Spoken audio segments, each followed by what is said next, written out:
Bonjour, donc aujourd'hui on va faire des pommes de terre sautées à l'ail et au persil. Donc pour commencer, je prends des petites pommes de terre que je lave bien. Je les coupe en deux, comme ceci.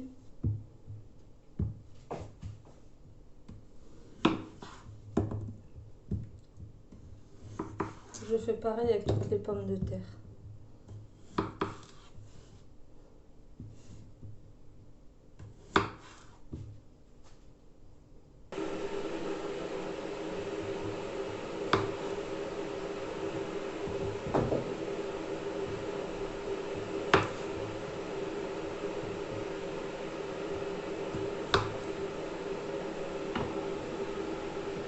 En parallèle, je fais bouillir de l'eau. Donc voilà, je peux rajouter mes pommes de terre dans l'eau bouillante.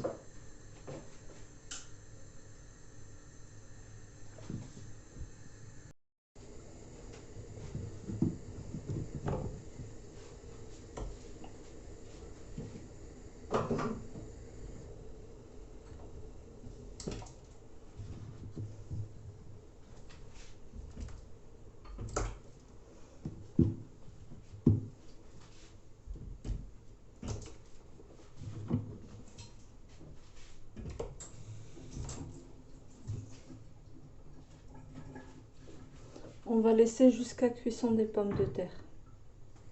On n'oublie surtout pas d'ajouter du sel, environ une cuillère à café.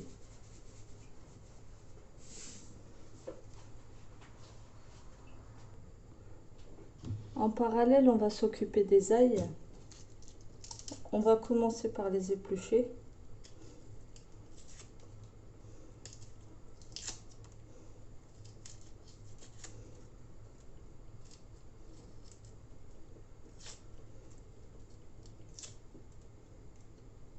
Voilà.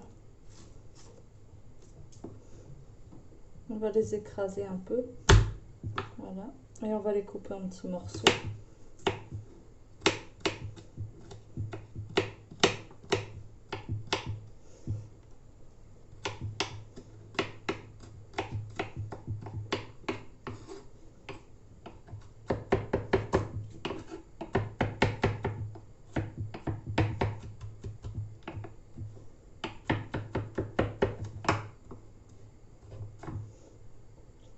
Voilà, donc on fait pareil avec les deux ails.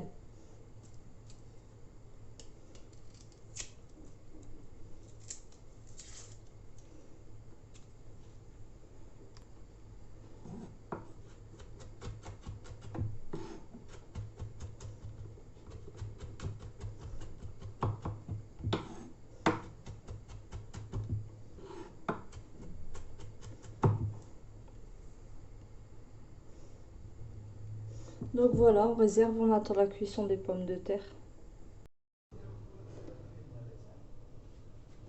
Donc voilà, les pommes de terre sont cuites.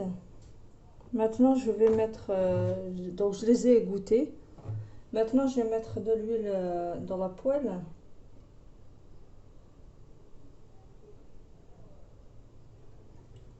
À peu près la quantité d'un demi-verre à thé d'huile. Donc je laisse bien chauffer l'huile et j'y ajoute les ails. Il faudra bien mélanger pour les faire dorer. En fait, l'idée c'est de donner à l'huile le goût d'ail. Après, on n'aura besoin que de l'huile, on n'aura pas besoin des ails.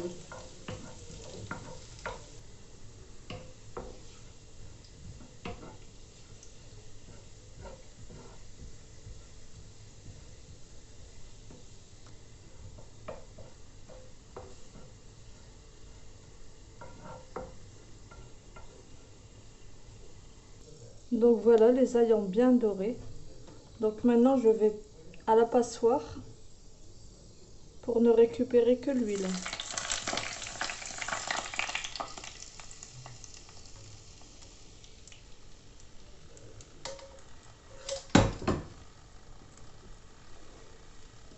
Maintenant, je vais bien mélanger pour imprégner les pommes de terre avec le goût des ails, donc de l'huile.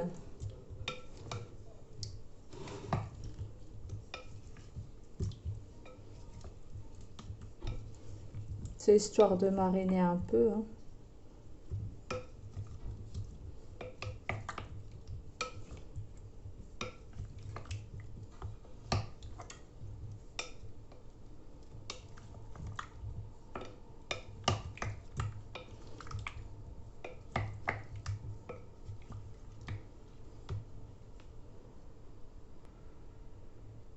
Maintenant, je vais saupoudrer les pommes de terre avec un peu de paprika, pimenté si vous aimez. Vous pouvez même ajouter du piment de paillettes. Donc moi j'aime bien non piquant, donc je mets du paprika doux. Un peu de poivre. Je vais pas saler parce que j'ai bien salé tout à l'heure.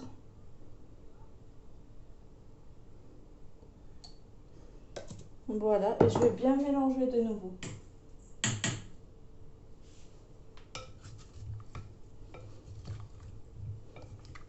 Pour que les saveurs se mélangent toutes.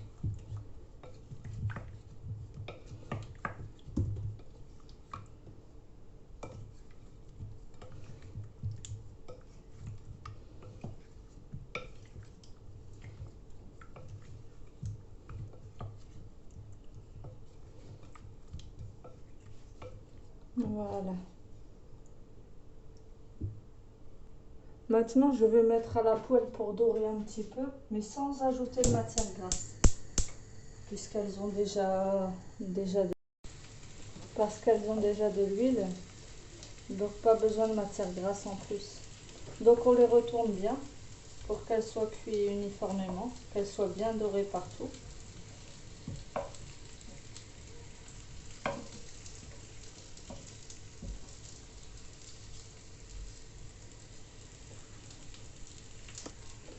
Bien sûr, les épices, c'est au goût. Moi, j'ai mis du paprika, mais vous pouvez très bien mettre curcuma, cumin ou une autre épice que vous aimez.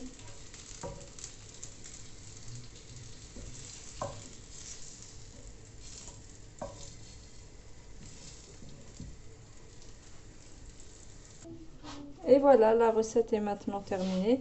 Je n'ai plus qu'à vous souhaiter un bon appétit.